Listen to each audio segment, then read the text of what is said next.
We remain steadfast in our commitment in delivering local news that matters, stories that inspire, enriching the lives of Filipinos in the Philippines and across the globe. This is your GMA Regional TV. Buong puso para sa Pilipino.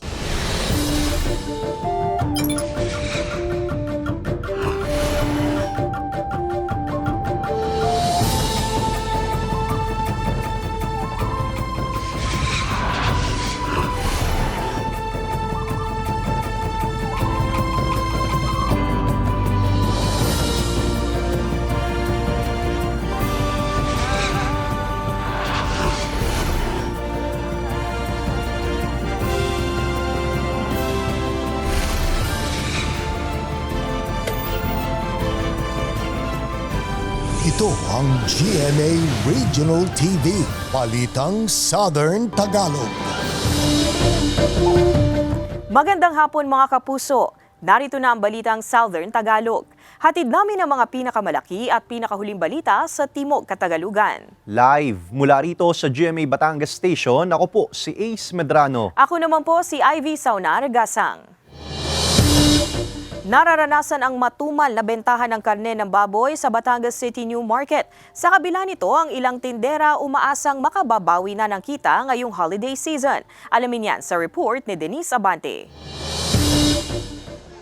13 araw bago ang Pasko, matumal pa rin daw ang bentahan ng 54 anyos na tindero ng karning baboy na si Mang Greg sa Batangas City New Market. Sa kanyang pagkukwenta, umaabot pa lamang sa 285 pesos ang tinubo niya sa kanyang puhunan. Higit daw na mas mababa ito kumpara noong nakaraang taon na umabot sa halos 350 pesos ang kinita sa tubo. Kaya ang hiling niya ngayon, kailangan naman bago ng presyo dahil kami naman medyo halos mataas kasi ang dating sa amin Kaya kailangan maaari taas ng konti. Kung maaari lang, may hiling lang ng magtindal. Nananatili pa rin sa 280 hanggang 310 pesos ang kada kilo ng karne ng baboy na mabibili sa palengke. Walang paggalaw sa dating presyo at hindi pa rin daw aasahan ang pagtaas nito ayon sa pamunuan ng palengke. Hindi pa rin natin masasabi tayo ay merong pagtaas kasi sa panahon ngayon napakahina ng ating bilihan. Hindi katulad ng isang taon na talagang nagsaang mamimili. Pinagtitipid talaga ang mga tao kasi nung una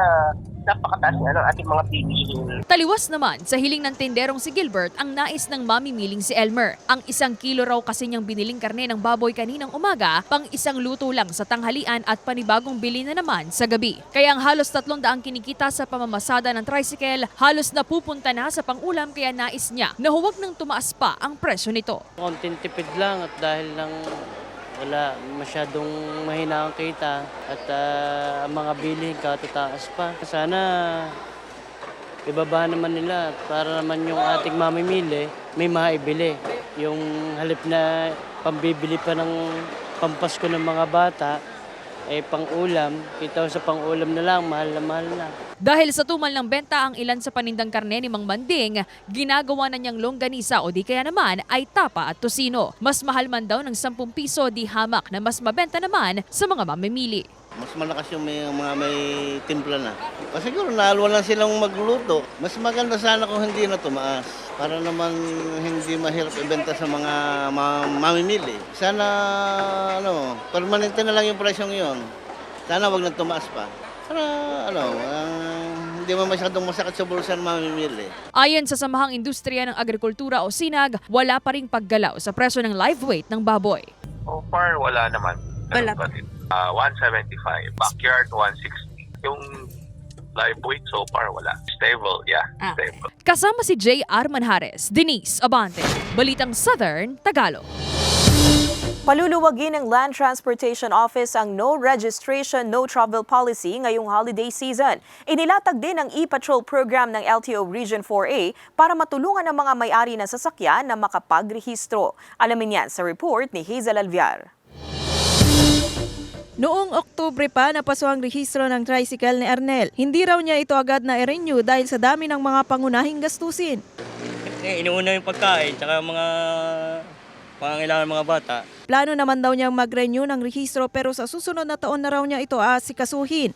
Delikado, baka mahirap na pagka hindi nakarehistro. Ganong pagka halimbawa ikaw nasabitan o ikaw nakasabit, yari ka, wala kang kalaban-laban. Isa lang si Ernel sa mga nais matulungan ng LTO Region 4A matapos i-anunsyo ng ahensya ang pagluluwag ngayong holiday season sa ipinatutupad nilang no registration, no travel policy. Nauna nang inanunsyo ng ahensya ang mahigpit na pagpapatupad ng pulisiya dahil base sa kanilang datos 65% o katumbas ng 27.5 milyon na mga sasakyan sa buong bansa ang hindi rehistrado o pasuna ang rehistro. Pero dahil magpapasko at bagong taon, luluwagan daw muna nila ito ngayon. Pero ang LTO Region 4A mararamdaman pa rin daw ang kanilang presensya sa mga kalsada sa rehiyon, hindi para manghuli, pero para tulungan ang mga may-ari ng sasakyan na napasuna ang rehistro para mairehistro sa tulong ng kanilang e-patrol program. Sa ilalim nito ay may mobile o sasakyan silang iikot sa bawat probinsya sa Calabarzon kung saan maaring magrehistro ang mga may-ari ng sasakyan. Dinadala natin yung serbisyo ng LTO mas malapit doon sa mga lugar na walang LTO. So since medyo i-utilize natin, kasama na mismo ng enforcers natin yung e-patrol. So pag napara natin, hindi nakarehistro, meron silang chance na may mobile LTO tayo para ma-register nila on the spot. Panawagan ng ahensya na samantalahin ang pagkakataong ito na makapagrehistro na ng kanilang sasakyan dahil ika nga nila walang forever dahil pagsabit ng Enero sa bagong taon, muli nilang ipatutupad ang istriktong implementasyon nito. We are encouraging everybody na magrehistro ng sasakyan. Number one natin is safety. Siyempre, protection nila in case may masabitan sila, safe tayo. Yung mga bonuses daw natin, medyo itabi natin para for registration para pagdating ng January ay full intensify ulit tayo. Kasama si Buhay Adanti Jr., Hazel Alviar, Balitang Southern Tagalog. Kalaboso ang dalawang hinihinalang karnaper sa Santo Tomas City, Batangas. Nakumpiska rin sa mga sospek ang mahigit 20 plaka, mga baril at bala. Tutukan yan sa report ni Denise Abante. Hawak na ng pulisa ang dalawang lalaking umano'y miyembro ng isang carnapping group sa lalawigan ng Batangas matapos ireklamo na mag-asawang ninakawan nila ng sasakyan sa Valenzuela City. Ayon sa pulisa, October 31 pa umano nang maiulat na nawawala ang sasakyan ng mag-asawang may rent-a-car business. Isang concerned citizen daw ang tumawag sa mag-asawa matapos makita ang ID ng babaeng may-ari sa iniaalok na sasakyan sa kanila ng mga suspect sa Barangay San Isidro Norte, Santo Tomas City, Batangas. Agad nagtungo sa nasabing lungsod ang mag-asawa pero pagkarating sa lugar, tinutukan umano sila ng baril ng mga suspect. Thereafter, nag-seek na sila ng assistance.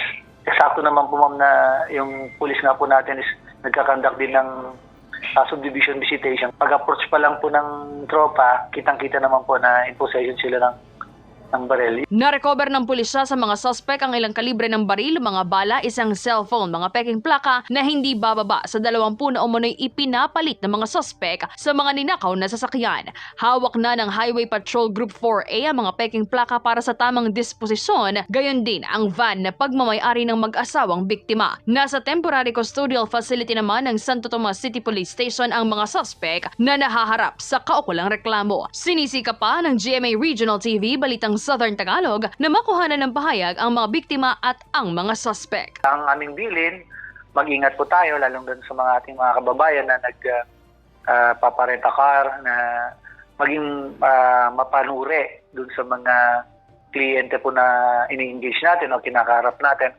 Denise Abante, Balitang Southern Tagalog. Sinamantala ng ilang magkakaanak ang magandang panahon para masilayan ang ganda ng Bulkang Taal. Samantala, umabot sa mahigit 11,000 tons ang sulfur dioxide emission ng bulkan kahapon, December 11. Ang detalye sa report ni Hazel Alviar. Kita mula sa view deck sa Barangay Halang sa Lipa City ang ganda ng Bulkang Taal ngayong araw. Kalmado rin ang lawa, kaya ang magkakaanak na ito mula sa San Jose, Batangas, hindi nabigo sa kanilang pamamasyal sa lugar. Nasa plano na raw nilang makita ang itsura ng bulkan simula nang huli nila itong makita noong pumutok ito noong 2020. Maraming nagbago kasi kung makikita nyo, parang nakalbo na yung banda doon. So dati mapuno yon. May balak pa nga raw silang bumalik dito kasama ang ilan nilang mga kaibigan. Maganda pa rin naman siya. Tsaka malinis dito.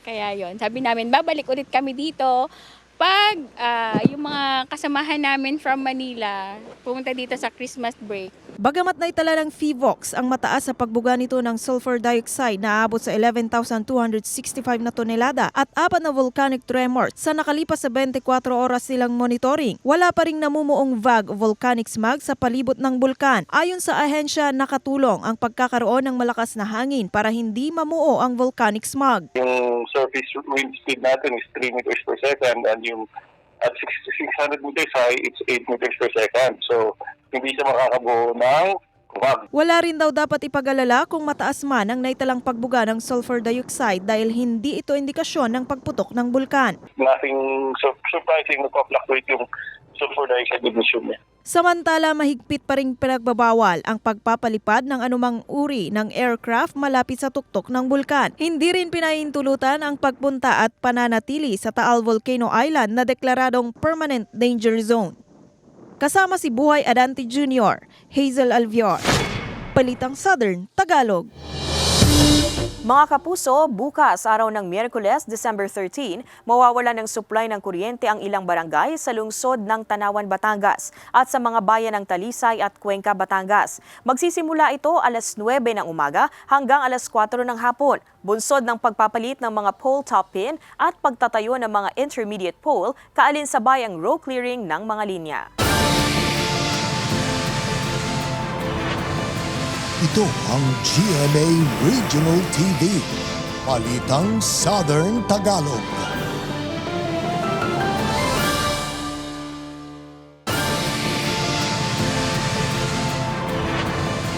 Ito ang GMA Regional TV, Balitang Southern Tagalog.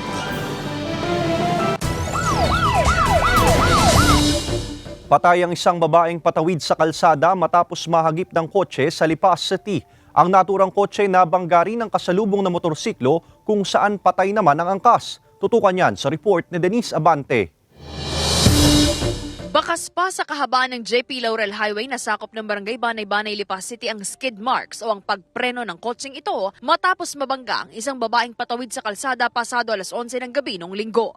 Habang naiwan namang nakatumba ang isang motorsiklo sa kalsada at ang kotseng nakabukas ang hood nang madatnan ng rumesponding otoridad. Sa investigasyon ng pulisya, binabagtas ng kotse at motorsiklo ang daan patungo sa bayan ng San Jose nang mangyari ang insidente. Sinubukang iwasan umano ng driver ng kotse ang babae ngunit nahagip pa rin. Nasakop din ng kotse ang outer lane kung saan naroon ang motorsiklo. Tumaas daw ang hood ng kotse kaya hindi nito napansin ang motorsiklo ayon sa pulisya. Nag-signal na po siya and huminto po ito. Ayon naman po dito sa driver, nung malapit na po siya doon sa lane, bigla pong tumakbo yung ating tumatawid. Dahil po doon, iniwasan niya po ito, kakapang po, nahagip pa rin po yung ating victim sa left portion po ng sasakyan and then po, kumanan po siya doon sa slow lane po natin. Nakasabay niya po itong motor vehicle na natamaan naman po yung rear portion ng vehicle. Agad nadala sa ospital ang mga biktima ngunit nasawi ang angkas habang ginagamot sa pagamutan. December 11 ng umaga, binawian na rin ng buhay ang nabanggang pedestrian. Ayon sa Lipa City Police, nagkausap na ang kaanak ng mga biktima at ang driver ng kotse. Paalala ng pulisya sa mga motorista, para po ay maiwasan po natin yung mga ganitong accident sa pagmamaneho, mahalaga po na sumunod po tayo sa batas trapiko and also po mag-ingat sa bilis po ng takbo. Iwasan po natin yung paggamit po ng cellphone while driving and of course po, don't drink and drive. And also palagi nating tandaan po yung ating mga rules and regulations pertaining po sa ating mga pedestrian lane.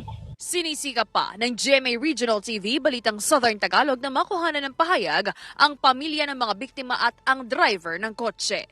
Denise Abante, Balitang Southern Tagalog. 3 drug suspects ang naaresto ng pulisya sa magkakahiwalay na drug buy-bust operation sa Calabarzon Region. Sa Barangay Maderan, GMA Cavite, nahuli si alias DS. Nakuha sa kanya ang 200 gramo ng hinihinalang shabu na may market value na mahigit 1 milyong piso. Arestado rin si alias Jed sa Barangay Batingan, Binangonan, Rizal. 66 na gramo ng pinaniniwalaang shabu ang nakuha sa suspect na nagkakahalaga ng mahigit 400,000 piso. Wala rin kawala sa kamay ng batas si alias Reggie nang mahuli sa Barangay Kupang, Antipolo City, Rizal matapos makuha na ng 75 gramo ng umano'y droga na may halagang higit kalahating milyong piso. Bukod sa shabu, nakuha rin sa suspect ang isang caliber 38 revolver na baril at 5 bala. Nasa kustodiya na ng mga otoridad ang mga nahuling suspect at naharap sa kaukulang kaso. Mas paiigtingin ng BFP Batangas City ang Oplan Paalala, Iwas Paputok ngayong nalalapit na Pasko at Bagong Taon. Tinukoy na rin ng Batangas City LGU ang firecracker zone sa lungsod. Para sa detalye, makakasama natin live si Denise Abante. Denise?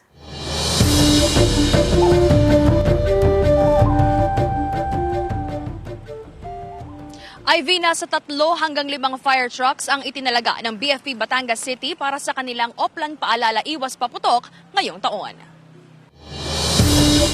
Bilang paghahanda para sa nalalapit na Pasko at Bagong Taon, nakabantay na ang ilang fire trucks ng BFP Batangas City sa iba't ibang establishmento sa lungsod upang paalalahanan ang mga residente sa kahalagahan ng pag-iwas sa pagbebenta at pagbili ng mga ipinagbabawal na paputok. Ayon sa BFP, bagamat walang naitalang firecracker-related incident noong nakaraang taon, mahalaga pa rin ang kanilang araw-araw na pagpapaalala sa mga residente upang makaiwas din sa posibleng sunog. Kasi yung iba na nangyayari, gawa ng paputok, nagkakaroon ng sunog para maiwasan po natin maging mapayapa at masagana yung Bagong Taon nating darating. Kaugnay ng isinagawang fire truck visibility ng BFP Batangas City, nagtalaga na rin ng firecracker zone ng Batangas City LGU sa Barangay Kuta na maaaring pagpuwestuhan ng stalls ng mga nais magbenta ng paputok. Isa raw itong paraan upang maiwasan ang bentahan sa mga bahay at iba pang lugar. Para ma-monitor natin yung lahat ng nagtitinda, para kita po natin yung mga pinagbabawal na paputok ay hindi matindas talaga.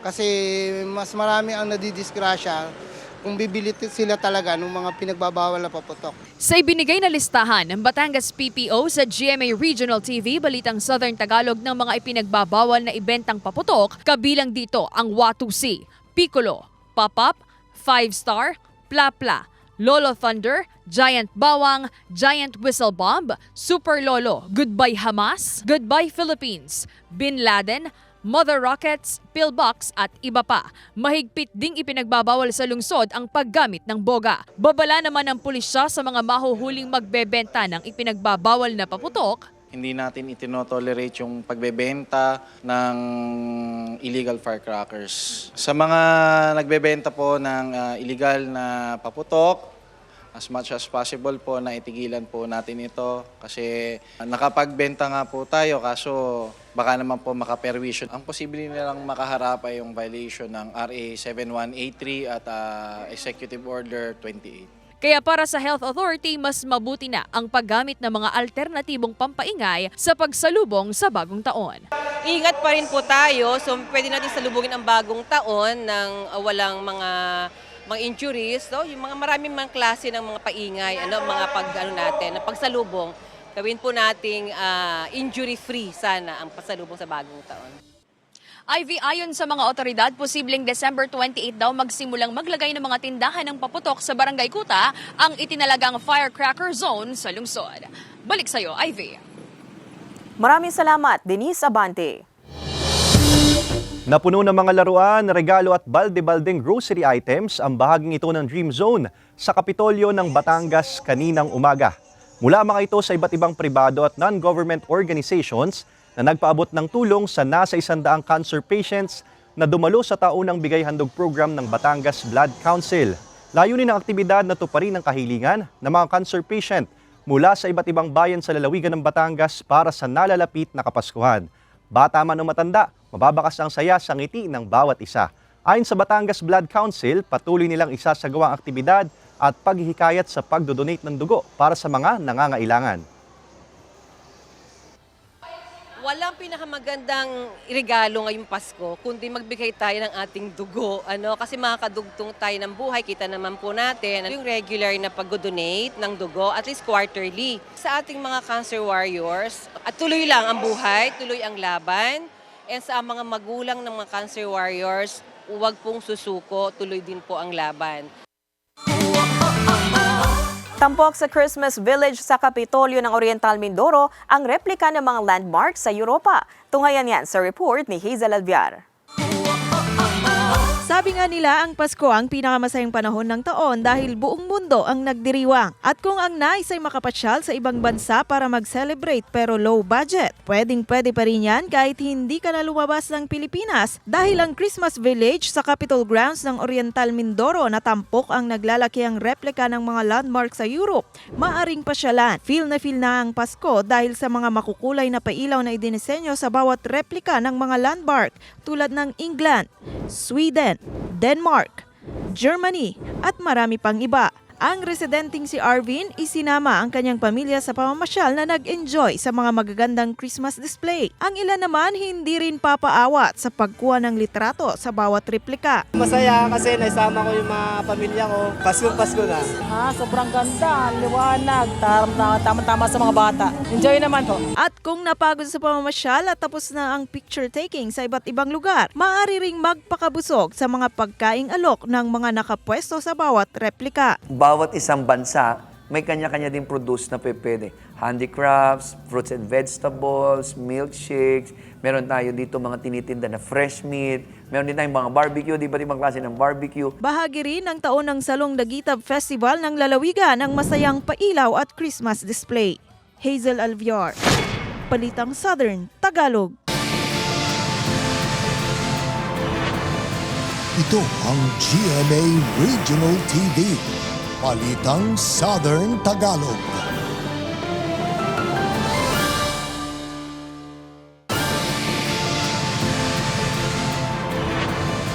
Ito ang GMA Regional TV. Balitang Southern Tagalog.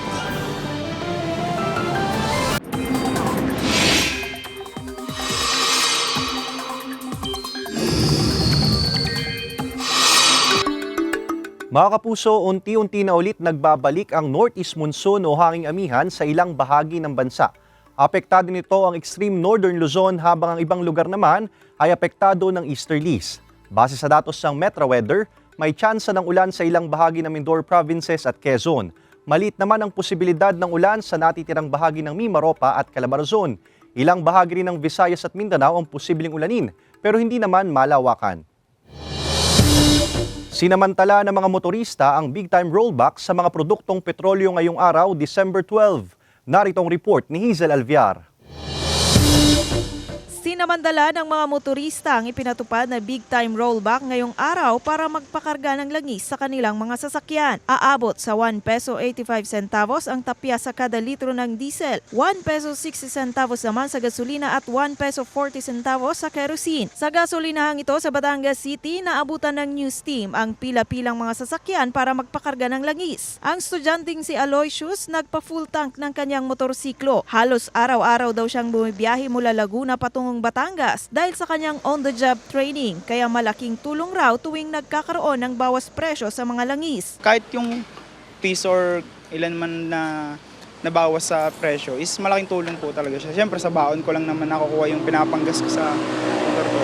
Ayos naman kasi nung mga ilang buwan, mataas yung gasolina. So, masyado mabigat din. Mas mabuti nga, rollback yan. Ikinatuwa rin ng jeepney driver na si Jay ang bawas presyo sa langis dahil dagdag kita ito para sa kanila. Kesa naman sa 65, yan eh, 50, so di, mas malaking ano, di ba? Kahit pa paano may nadadagdag sa kita namin. Ayon sa Oil Industry Management Bureau, bagamat nag-anunsyo ng voluntary cut ang mga bansang miyembro ng Organization of the Petroleum Exporting Countries o OPEC, nakatulong sa pagbaba sa presyo ang mataas na inventaryo ng langis sa bansang Amerika at pagbaba ng demand nito sa China. Hindi na naman po ang kanilang mga economic activities, so bumaba yung paggamit nila ng crudo. Kasama si Buhay Adanti Jr., Hazel Alviar, Balitang Southern Tagalog.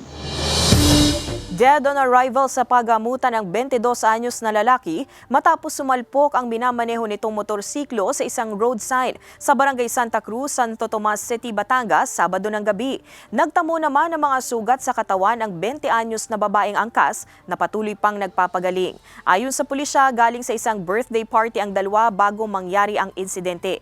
Madilim din umano ang lugar kung saan nangyari ang aksidente. Pawang mga residente ng Lipa City ang angkas at rider ng motorsiklo. Before sila mapapunta po doon, galing po sila sa isa inuman. And ang kwento po nitong babae, hindi na rin po niya maalala kung bakit sila napapunta doon sa area. Kung maaari, iwasan na po nila ang magmaneho ng motor ng nakainom. Hanggat maaari, kung sila po ay pupunta ng inuman, wag na po sila magdala ng motor. Dinumog ng fans ang homecoming parade ni Michelle D. Samantala, itinanghal ang vocal mix na first ever The Voice Generations winner sa Pilipinas at sa Asia. Narito ang report ni Hazel Alviar. Libo-libong tagahanga ni Miss Universe Michelle D ang dumalo sa kanyang homecoming parade. Hindi magkamayaw ang mga fans sa pagkuha ng mga litrato sa beauty queen. Suot naman ni Michelle ang white robe dress at black gown na may tattoo design na inspired pa rin sa sikat na tattoo artist na si Apo Wang Ud. Nag-uwi naman ng 1 million pesos at nakatanggap ng recording and management contract ang grupong Vocal Mix na pambato ni Coach Stel sa The Voice Generations. Itinanghal na first ever The Voice Generations winner sa Pilipinas at Asia ang grupo matapos nilang talunin sa grand finale ang mga pambato ni na Coach Billy, Coach Chito at Coach Julie. Sa pagtatapos ng The Voice Generations, sinabi ng host ito na si Dingdong Dantes na dapat abangan ang pagbubukas ng bagong season nito sa 2024. Samantala ngayong Martes, tunghayan ang pagbangon ni Pretty at ang banggaan ng persa ng mga kaaway. Ano rin kaya ang kinalaman sa pagkamatay ng mag-ina ni Elias ang pagpasok ng bagong karakter? Ang mga eksenang yan abangan sa Black Rider pagkatapos ng 24 oras. Hazel Alviar, Balitang Southern Tagalog. Bumuhos ang tulong para sa college student na humihiling ng piso para makabili ng laptop. Ang estudyante niregaluhan ng bagong laptop ng isang college professor sa Batangas City. Tunghayan yan sa report ni Paul Hernandez. Ang post ng 20 anyos na si Roan na piso para sa laptop para sa kanyang pag-aaral sa kolehiyo, nagbunga at malayo ang narating. Hindi niya inaakalang libo-libo ang maantig sa kanyang kwento. Gusto lang sana niya noon na makaipon para makabili ng laptop pero higit pa sa inaasahan niya ang dumating na biyaya. Hindi lang isa, kundi 2 laptop ang regalong natanggap niya mula sa mga magkakaibang estranghero. I am feeling blessed because madami pong nagbigay sa akin ng tulong na hindi ko naman po ina-expect na yun nga po, matatanggap ko po. Ang faculty member ng Batangas State University na si Marigale, walang pagdadalawang isip na magbahagi ng blessing. Hindi niya kailanman naging estudyante si Roan kahit pa sa iisang universidad lang sila pumapasok. Hindi pa raw kailanman noon nagkukrus ang landas nila. Hanga siya sa determinasyon at pagpupursige ng estudyanteng tubong mas bate. Sa palagay ko po ay yan yung mga dapat binibigyan ng pagkakataon dahil yan yung later on magiging asset sa atin. Negative man sabihin yung impact ng kahirapan, yan yung kanilang motivation. Second year na ngayon sa kursong Geodetic Engineering si Roan. Ang perang natanggap ni Roan mula sa mga taong hindi naman niya kilala, malaki ang tulong sa pag-aaral niya, pati na sa pamilya. Lalo't siya lang ang nakatungtong sa kolehiyo sa 13 magkakapatid. Hindi raw alam ni Roan kung paano maipapaabot ang pasasalamat sa lahat ng mga taong tumulong sa kanya. Ang malinaw raw sa ngayon, hindi niya bibiguin ang mga taong naniniwala sa kakayahan niya. Dahil nga po sa tulong nga po, lalo po akong na-encourage na yun nga po, makapagtapos, makatulong po sa family and yun nga po sa ibang tao, yun nga din po ang goal ko na makatulong po sa ibang tao na nagpupursige po sa pag-aaral. Gusto ko at the end of 3-4 years makita ko ang iyong success at feeling ko naman talagang determinado po yung bata. Minsan, mapapaisip na lang talaga tayo, malayo pa talaga ang mararating ng piso. Hindi lang ito simpleng barya o maliit na halaga dahil madalas, kaya rin itong makapagpabago ng buhay. Hindi lang sa ngayon, lalo't higit sa hinaharap. Kasama si Buhay Adante Jr., Paul Hernandez. Balitang Southern Tagalog. Samantala, mapapanood niyo po ang episode na ito at iba pang pinakahuling lokal na balita sa official website ng GMA Regional TV, www.gmaregionaltv.com. Pwede rin kayong bumisita sa aming official YouTube channel, GMA Regional TV, at i-click ang subscribe button para sa pinakamaiinit na balita mula sa rehiyon. Dahil sa GMA Regional TV, local news matters. Mga kapuso, 13 days na lang, Pasko na. At yan ang mga pinakamalaki at pinakahuling balita sa Timog Katagalugan. Maraming salamat sa pagsama sa amin, pati na mga kapuso sa ibang bansa na tumutok sa mga balita sa rehiyon. Kami ang GMA Regional TV, Balitang Southern Tagalog. Buong puwersa para sa mas malaking misyon at mas malawak na paglilingkod sa bayan.